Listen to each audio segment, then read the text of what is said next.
It's exciting being a diver because underwater, you experience new sensations. You feel pressure, swim almost weightlessly, and see and hear things differently. These result from the different physical properties that water and air have and relate directly to your safety and enjoyment as a diver. Right now, you're surrounded by pressure. It's the weight of the atmosphere of air. We call this 1 bar or atmosphere.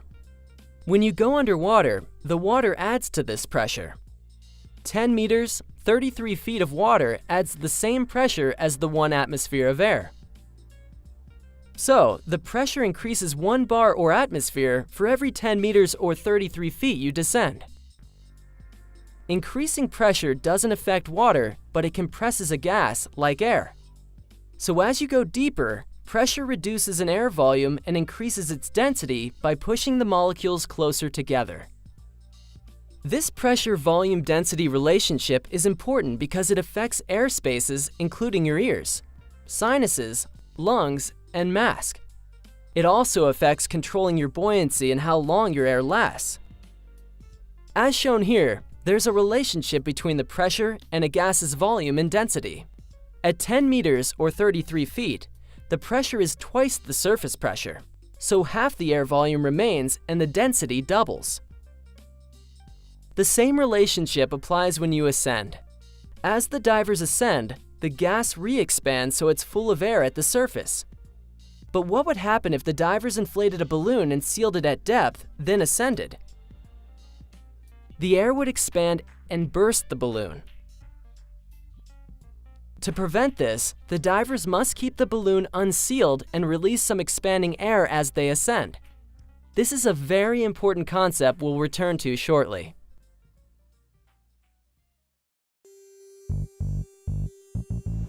As you descend, water pressure compresses the air in your body air spaces. When descending, this primarily affects your ears, sinuses, and mask. A squeeze is discomfort caused by the imbalance between the water pressure and the airspace. A squeeze can injure you if you continue to descend. But you can prevent a squeeze by adding air to air spaces to balance the pressure. This is called equalization. Equalize your ears and sinuses by blowing gently against your blocked nostrils, or by swallowing and wiggling your jaw. Blow through your nose into your mask to equalize your mask. Equalize frequently as you descend before you feel discomfort. You shouldn't ever feel pain. If you can't equalize, stop your descent. Signal your buddies or the instructor. They can't tell that you're having difficulty unless you do. Ascend slightly and try again. If you still can't equalize, discontinue the dive and try another day. Continuing to descend with unequalized air spaces can lead to serious injuries. A cold or allergy that causes congestion can make equalizing difficult or impossible, so don't dive until you're well. Equalize gently. Never attempt a forceful and/or extended equalization. A forceful extended equalization can cause serious, permanent ear injuries. Earplugs create an airspace that you can't equalize, so don't use them while scuba diving. Increasing pressure may affect other body airspaces. It's rare, but an airspace can form under a tooth filling and cause discomfort. There's no way to equalize this, but your dentist can correct it. A dry suit holds an air layer around your body that compresses. You learn to add air to equalize it when you take the PADI Dry Suit Diver course. Air expands as you ascend, and normally exits your internal ear spaces, mask, and sinuses without doing anything. But expanding air can be a serious issue related to your lungs. Using scuba, your lungs are at normal volume at depth. If you were to hold your breath and ascend, expanding air would overexpand and rupture your lungs, much like it bursts a balloon filled and sealed at depth. For this reason, the most important rule in scuba diving is to breathe continuously and never, ever hold your breath. Even small depth changes can cause lung overexpansion injuries. If you hold your breath, lung overexpansion can cause severe injuries, including paralysis and death. Medical treatment requires a pressurized recompression chamber, but diving commonly takes place several hours from such chambers. But while lung overexpansion injuries are very serious, they are also very easy to avoid. Breathe continuously and never hold your breath while scuba diving. This way, during ascent, expanding air escapes without issue. If you don't have your regulator in your mouth, exhale a slow, steady bubble stream so you don't hold your breath. Also, never dive with lung congestion, which has some risk of trapping air in your lungs and causing overexpansion injuries. It is rare, but some body air spaces may have a reverse block. This means expanding air can escape. Diving with a cold or allergy can cause a reverse block, but again, you shouldn't dive with a cold. Gas forming in your digestive system can cause some discomfort if it doesn't pass. And an airspace under a dental filling may, again very rarely, cause one. If you experience a reverse block, stop your ascent. Descend a meter or a few feet or so and give the trapped air time to work itself out. Then continue your ascent more slowly. As you've learned, as you go deeper and the pressure increases, the more a gas volume decreases. This means that the deeper you are, the more air each breath uses from your cylinder. So the deeper you are, the faster you use your air. Because the air is denser with depth, it takes more effort to breathe. Take slow, deep breaths while scuba diving. Pace yourself and avoid getting winded or out of breath. If you have a problem, stop and maintain or restore slow, deep breathing. As a scuba diver, 1. Breathe continuously and never ever hold your breath. 2. Breathe slowly and deeply. 3. Don't allow yourself to get winded or out of breath. And 4. If faced with a problem, stop and maintain and/or restore slow, deep breathing. When you put something in water, buoyancy pushes the object upward. The upward force is equal to the weight of the displaced water.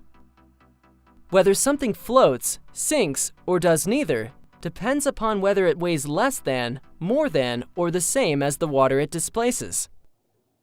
As a diver, you primarily use your weight system in BCD, Buoyancy Control Device, to control your buoyancy. As you descend, you tend to lose buoyancy. You add air to adjust for the change. When you come up, you become more buoyant, so you vent air to adjust. You'll discover that even breathing changes your buoyancy. It increases slightly when you inhale and decreases slightly when you exhale. By mastering buoyancy control, you enable yourself to control your descent and ascent rates, to stop at any depth, to save energy, to stay off the bottom, or to float comfortably on the surface. Recreational divers do not dive alone. You always dive with a buddy or buddies. Together, you plan your dives, help each other gear up, safety check each other, provide dive time reminders, assist with problems, and assist with the dive objective. The buddy system is important for practicality because you assist each other, and for safety because you can help each other prevent and handle problems. It's also important because diving is a social activity. You'll find diving is more rewarding and fun simply because you get to share your underwater adventures and experiences with others.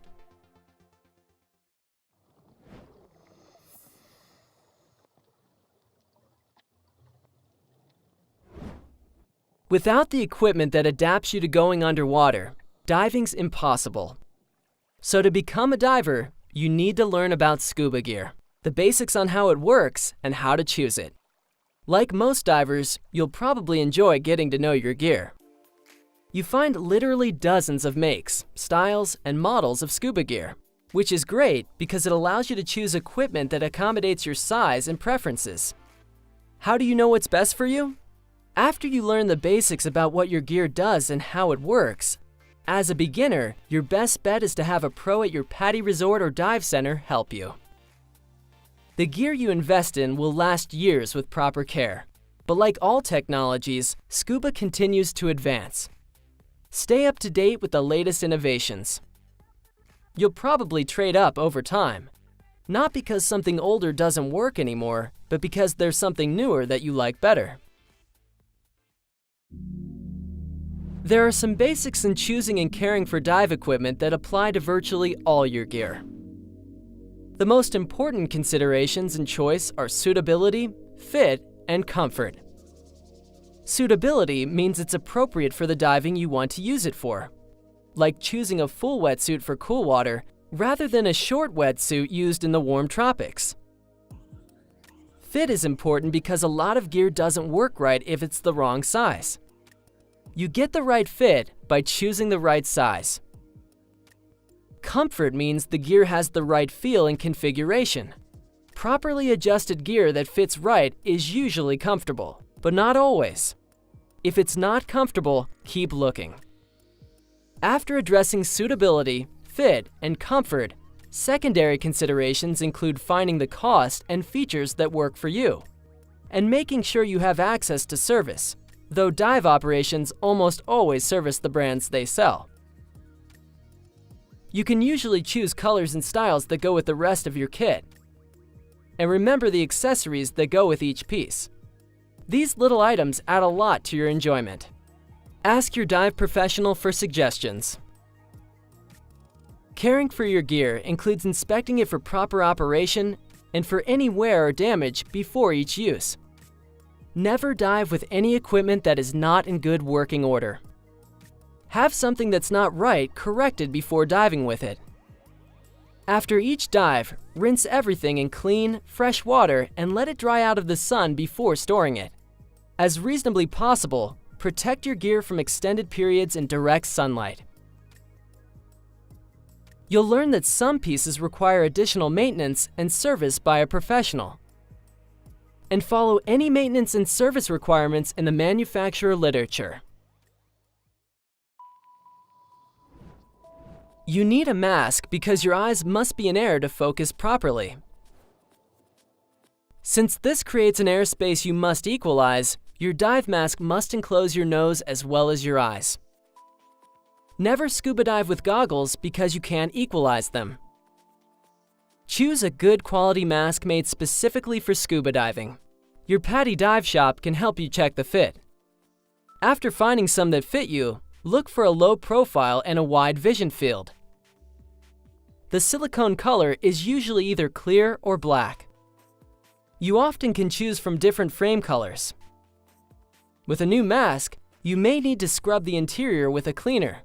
Check the manufacturer literature. Adjust the strap so it fits snugly but comfortably, with the strap over the crown of your head. A snorkel is standard equipment for recreational diving. It lets you breathe, look, swim, and rest with your face in the water or waves without wasting scuba air, or if you're low after coming up. You usually choose your mask and snorkel together. You attach it with a clip or snorkel keeper. Get one that fits comfortably when adjusted with the top at the crown of your head. Many divers like a snorkel that flexes away when you're not using it. Most scuba snorkels have self-drain valves to help you blow out water. And many have guards that reduce water splashing in. After choosing the right fit and options, you can usually match the color to your mask. Fins allow your powerful leg muscles to push you through the water. You can choose from adjustable fins, which you usually wear with wetsuit boots, and full-foot fins, which fit like slippers. Since you don't use wetsuit boots, they're usually reserved for warm water. You choose fins based on blade and foot pocket size. Small bladed fins are suited to snorkeling, but not scuba. Be sure to get fins appropriate for scuba diving. Have a professional help you choose the right fit. Fins have options, including the materials they're made from, as well as splits and vents to improve performance. Adjustable fins may feature quick-release buckles or spring heels for convenience in adjusting, donning, and removing. Your PADI professional can help you choose from these options. Besides inspecting and adjusting them, you don't have to do much before diving other than closing the quick-release buckles if yours have them. Get full-foot fins wet to make them easier to slip on. Regular fins aren't much use to someone with limited leg mobility, but there are other ways to get around. Webbed gloves allow such divers to swim with surprising strength. DPVs, or diver propulsion vehicles, are a fun way for any diver to be mobile underwater. But you should be able to use your legs or arms in case it has a problem. Your scuba kit is actually 4 equipment systems integrated into a single package. Your BCD, buoyancy control device, holds everything together. As you learned, you use it to control your buoyancy. Your cylinder supplies high-pressure air to your regulator, which provides it to you when you inhale. Your weight system holds just enough lead to let you descend. Its quick release lets you easily drop your weight in an emergency. We'll look at each of the systems more closely next. Scuba gear is generally interchangeable, but because everything integrates, you usually select your scuba kit as a package that puts everything together to meet your preferences. 5 components make up your BCD. It has a bladder you inflate and deflate to control your buoyancy. The bladder integrates with a harness or jacket with a band that securely holds your cylinder. The low-pressure inflator lets you use it to add air directly from your cylinder by pressing a button. You use the other button to deflate the bladder or inflate it orally. Overpressure valves are designed to prevent rupturing from accidentally overfilling the bladder. Some of these have quick dump releases you can use to deflate the BCD. The weight system pockets hold lead weights, but you can release them quickly. You have options regarding BCD features. Beyond getting the right size and fit, some have more air capacity than others. Pockets and D-rings for storing and clipping accessories come in handy. Many divers like shoulder quick releases that make getting out of your kit easier. BCDs are among the most stylish pieces of gear, and you can choose from several looks. Adjust your BCD so it's snug, but not too tight while wearing your exposure suit. Inflate it to be sure it doesn't restrict breathing. After it's set, attach an emergency whistle to the low-pressure inflator and mount the hose retainers that hold some of the regulator components. When caring for your BCD, rinse the inside of the bladder as well as the outside. Drain it, and after drying, store it with a bit of air inside.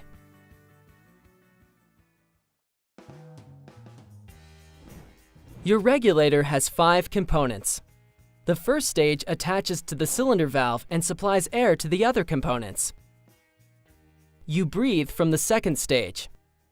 It delivers air only when you inhale, or when you press the manual purge button. Your alternate air source is a second stage on a longer hose that you use to share in an emergency. You'll learn about other types of alternate air sources too. The low-pressure inflator hose supplies air to your BCD inflator, and your SPG, submersible pressure gauge, tells you how much air you have. An SPG may be separate or part of your dive computer, and it may be on a hose or use a transmitter that sends air supply information to your dive computer. Ease of breathing is the most important consideration when you choose a regulator. Modern regulators meet the requirements for recreational diving, but the higher-end models usually breathe the easiest.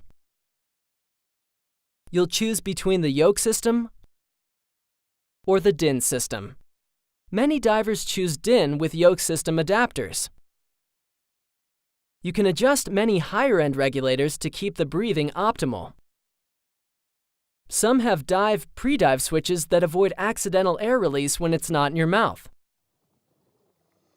Besides the popular second stage on a longer hose as your alternate air source, you may opt for an alternate inflator regulator, which combines a second stage with your BCD inflator.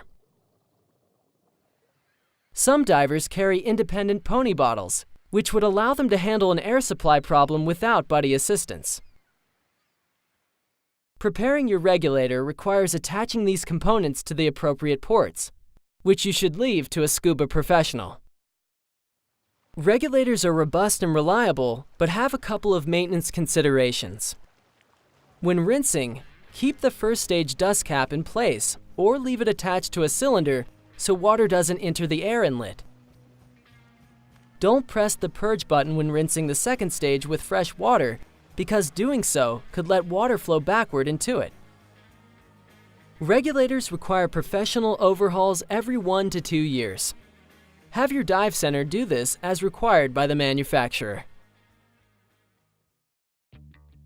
Scuba regulators are surprisingly simple. Air flows from the first stage to the second stage, which you can think of as a cup with a mouthpiece, a flexible diaphragm, and one-way valves. When you inhale, water pressure causes the diaphragm to flex inward, depressing the air valve lever. This releases air that you breathe in.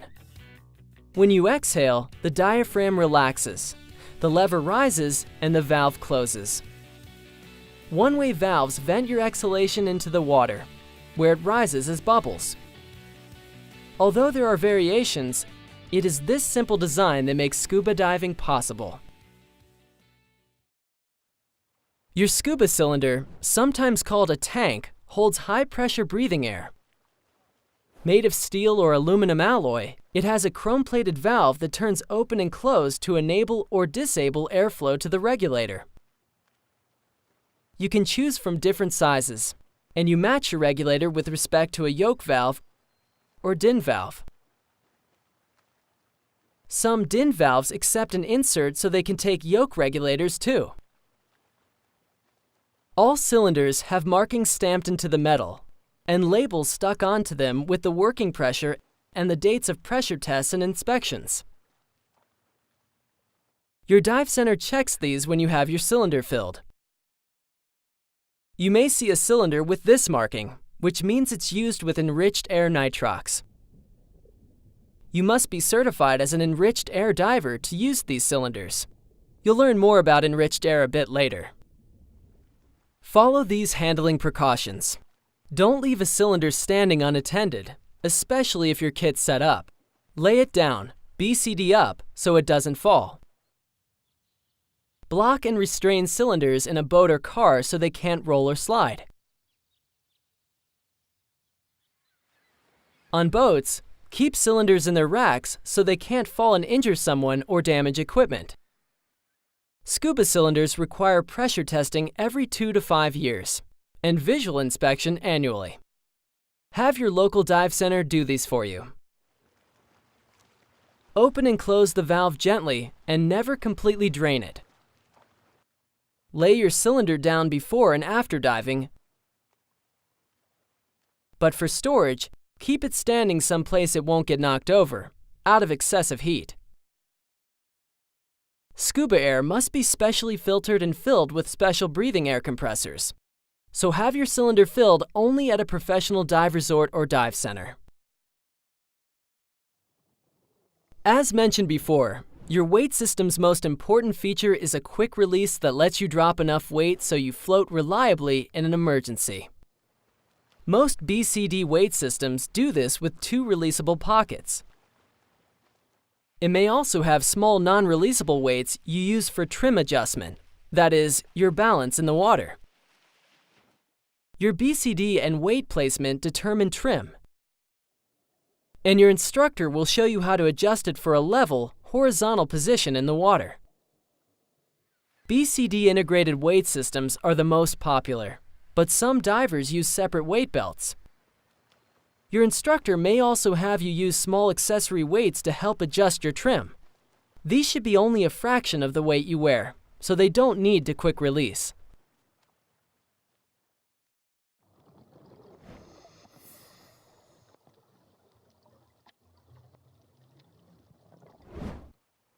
Let's go over the skills you'll be learning as a diver.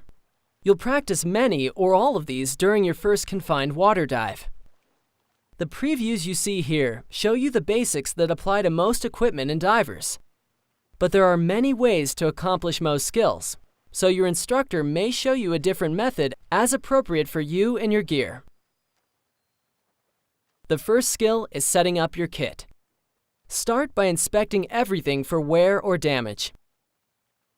If you have a new BCD, wet it or at least the cylinder band. This helps it stay adjusted. Slide the BCD onto the cylinder with the valve opening facing the BCD to about this height. You can adjust it later to suit your preference. Tighten and then lock the cylinder band. These vary, so get your instructor to help if necessary. Lift everything by the BCD and make sure the cylinder doesn't slip or move. If it does, tighten the band. Remove the first stage dust cap and the cylinder valve cap, if it has one. Make sure there's an O-ring and that it's not damaged. With the yoke system, it's part of the valve opening. With DIN, check here on the regulator. You can't dive without this O-ring. If it's missing or appears damaged, your instructor will show you how to replace it. With your BCD facing away from you, fit the first stage to the valve so that the primary second stage, the one you breathe from, goes to the right, and the low-pressure inflator hose to the BCD goes to the left. Secure the first stage just finger tight. Cylinder pressure will keep everything secure after you open the valve. Connect the low-pressure hose to the BCD inflator, like this. Holding the SPG away from you, slowly open the cylinder valve all the way until it stops. Check to be sure you have a full cylinder or at least enough air for the dive. Press the purge button like this. Airflow should stop when you let go. Exhale into the mouthpiece. Exhalation should be easy. Then, take a few breaths. Breathing should be easy and smooth.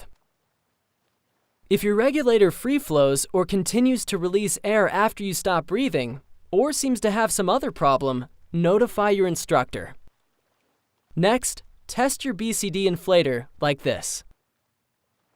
Secure your SPG and alternate air source so neither will protrude or dangle underwater.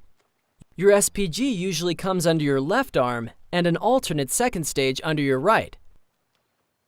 Attach your alternate with a quick release so that it's in this triangle area when you're wearing your gear. This keeps it out of the way, yet visible and quickly accessible if it's needed. Check that you've reconnected shoulder release buckles and loosen the waist strap. If you won't be diving for a while, say an hour or more, close the valve and depressurize the regulator by pressing the purge button. This saves your air if there's a leak you didn't notice. Depressurizing also reduces the chance of you accidentally getting into the water with the valve closed. Loosen any straps you can tighten after you put your rig on so it's easier to get into. Secure your kit so it can't fall or lay it down. On your first confined water dive, you may gear up in shallow water. But often, you kit up seated out of the water, like this. Or standing, like this. Let's go over the steps. Before getting into your kit or exposure suit, get everything else ready. Defog your mask, then adjust it, your fins, and snorkel as necessary. Your scuba kit should be fully assembled and ready to go, like you just learned. To avoid overheating when it's hot, put on your exposure suit last, just before getting into your scuba kit. Wetsuits fit snugly and take some effort. The order depends on the type. With this common style, start with the bottoms, followed by the boots, hood if you're wearing one, and jacket. Your instructor will show you the right order for your suit. Dry suits are single pieces and differ in how you put them on. If you're using one in this course, your instructor will show you how to get into yours.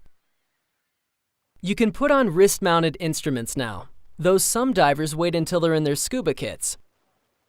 If you're using a weight belt, that goes on next. Wear it so it has the standardized right hand release.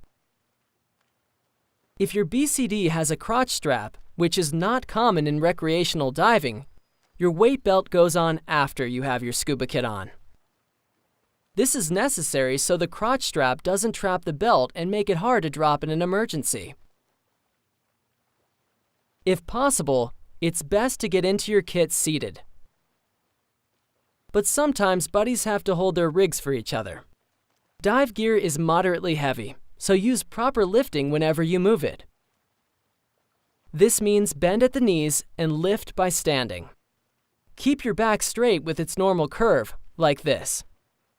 Raise your upper chest and stick out your buttocks slightly to keep your back in the right position. Exhale as you lift. Never bend your back to lift scuba gear, or anything else that's heavy for that matter. If you have to hold your buddy's kit, support it with your strong arm and hand on the cylinder bottom and the other balancing it like this. The stronger diver usually kits up first because the diver will be wearing and holding gear at the same time. If your physical characteristics make lifting, standing, and/or walking in scuba equipment unreasonable and/or unsafe, don't do it. Ask for help as necessary, and there are plenty of alternative methods for getting into your kit. While seated or with a buddy holding your kit, slip into your BCD and tighten the straps with the weight off your shoulders. Check for trapped hoses. Then, secure all the releases and buckles. Check the cylinder height by tilting your head. If it touches the first stage, readjust the cylinder lower. When your buddy or buddies are ready, you perform a pre-dive safety check and confirm gear operation, location, and connection for each other. You'll learn the details to this in Section 2. Put your mask on by placing it against your face for a good seal, and then pulling the strap back. Develop good habits by always having your mask on in the water, even at the surface. This protects your eyes from unexpected splashes and waves, and lets you see underwater to check your buddy's gear, for instance, if you have to deal with a sudden problem. It also keeps the defog from washing out. Put on your gloves, then your fins go on last, just before entering the water. Buddies help steady each other, donning fins one at a time. Don't forget to wet full-foot fins so you can put them on easier. Avoid walking with fins on as much as possible. Put them on as close to the water as you can. If you must walk while wearing them, be cautious and walk backwards so you don't trip over the blade. Sometimes you put your fins on after you enter the water, like when training in a pool. At this point, you're ready to get in, using one of several possible entry techniques you'll learn during the course. You constantly use your BCD to control your buoyancy. Before entering, partially inflate it so you will float, say about 1/3. Inflate using short bursts, like this. You can also inflate it orally, which you'll practice. To deflate your BCD in the water, breathe from your regulator and raise and depress the exhaust button like this. Air will vent from the BCD and you'll descend. During the course, you practice using your BCD until you can stay neutrally buoyant, like being weightless, whenever you want. Release and add air in small amounts so you avoid accidental rapid descents and ascents. For the first dive, you'll use your BCD primarily at the surface. Make a habit of floating positively buoyant with your mask on, breathing from your snorkel or regulator. Inflate your BCD before entering the water. and inflate it first thing when you come up from a dive. If you have a problem at the surface, immediately make yourself buoyant. Inflate your BCD. Later, you'll also learn to drop your weight so you're buoyant. When everything's set, your instructor will have you go underwater using scuba. Your first breaths underwater are exhilarating. Breathing underwater is one of the unique experiences that makes diving special. Enjoy the moment. Breathe slowly, deeply, and don't hold your breath. Chances are, you'll never forget your first breath underwater.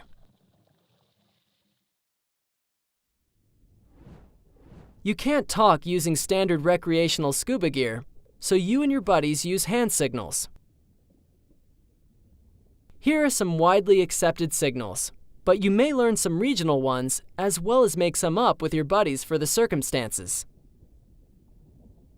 Okay or okay. Stop. Go up or end the dive. Something's wrong. Which way? Boat. Ears not clearing. Come here. Watch me. Get with your buddy. Hold hands. You lead, I'll follow. Down or descend. Low on air. Out of air. Share air. Slow down or calm down. Breathe.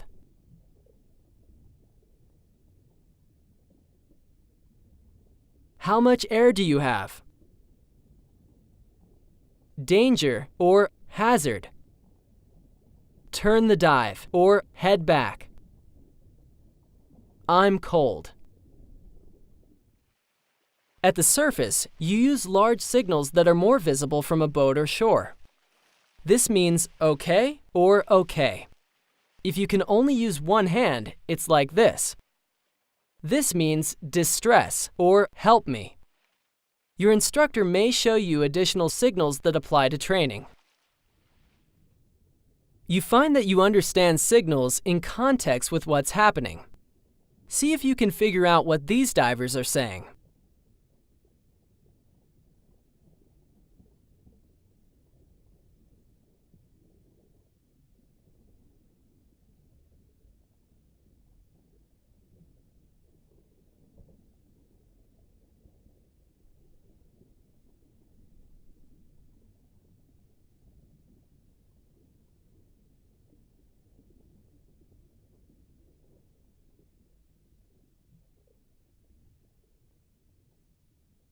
You should have recognized that the trailing diver was having trouble keeping up. He signaled stop and something is wrong. The buddy replied to stop, breathe, and slow down. That is, take it easy and to catch his breath. The diver signaled let me rest a little. A little is not an official signal, but you can tell what he meant. This is normal diver communication. When your regulator leaves your mouth, it fills with water, so you'll learn 2 ways to clear it and resume breathing. The first is the exhalation method. If you have a breath in your lungs, replace the mouthpiece and blow into it. This pushes the water out. Your head needs to be relatively upright so the exhaust valves are in the lowest position. And of course, you must exhale before you inhale. Use the purge method if you don't have much air to exhale. Replace the second stage, stick your tongue against the mouthpiece to block it, and push the purge button for a moment, like this. This pushes out the water. Blocking the mouthpiece helps keep water from spraying in and making you cough. With either method, because you should never hold your breath, remember to blow a steady stream of small bubbles when the regulator is out of your mouth. It helps